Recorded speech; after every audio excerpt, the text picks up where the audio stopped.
রাত পেরোলেই কালীপুজো, ৮০টি কালী প্রতিমা তৈরিতে রাত দিন ব্যস্ত মনোরমা শিল্পালয়ের শিল্পীরা।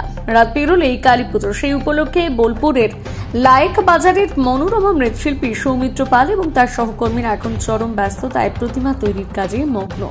সৌমিত্র পাল জানান, ছোট বড় মিলিয়ে প্রায় ৮০টি কালী প্রতিমার অর্ডার পেয়েছেন এবছর। এর মধ্যে সবচেয়ে বড় প্রতিমাটি ১৮ ফুট উচ্চতায়, যা তৈরি করতে বিশেষ যত্ন পরিশ্রম দিয়ে আগামীকালের মধ্যে সমস্ত প্রতিমা উদ্যোক্তাদের হাতে তুলে দিতে হবে বলে রাত দিন এক করে কাজ চলছে তার কর্মশালায়।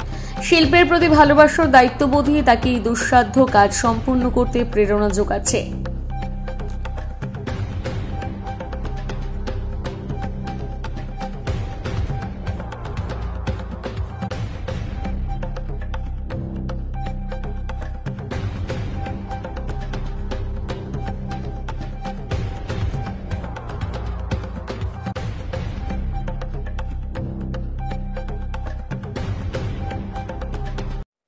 রাত পেরোলেই তো কালী পুজো, কতটা প্রস্তুতি চলছে? প্রস্তুতি বলতে এখন ভালোই চলছে। এখন আজ কালকে সারা রাত হয়েছে, আজকেও সারা রাত হবে। আবার বাইরেও কালী আছে, পেশার তো আছেই। কতগুলি কালী তৈরি হচ্ছে? কালী প্রায় ৮০খানার মতো। তার মধ্যে বড় কালী আছে। এবার কাজে এখানে চাপও হয়েছে, লোকজন এখানে প্রবলেম হয়, সেই জন্য বাবারও শরীর খারাপ, তো অসুবিধার মধ্যে আছি। রাত জেগে কাজ তো শেষ করতেই হবে, আজকাল করলে কাজ শেষ হয়ে যাবে। কত ফুটের লাস্ট কত ফুট তৈরি করা হচ্ছে? এখন কত ফুট বলতে এখন ১৭, ১৮ ফুট পর্যন্ত হচ্ছে খালি।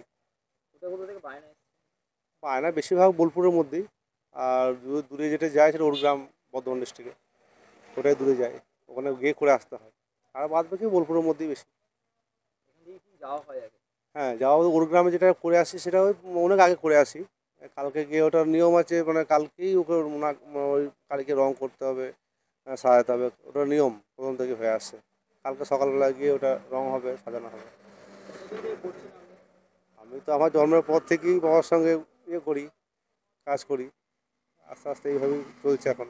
পূর্বপুরুষ থেকে চলে আসছে? পুরোপুরি বলতে আমার বাবার আগের জেনারেশন, আমার বাবার মামার থেকে শুরু। হ্যাঁ, তারপর বাবা, তারপর আমি, এইভাবে চলছে। সৌমিত্র পাল, মনোরমা মৃৎশিল্প, লায়েক বাজার।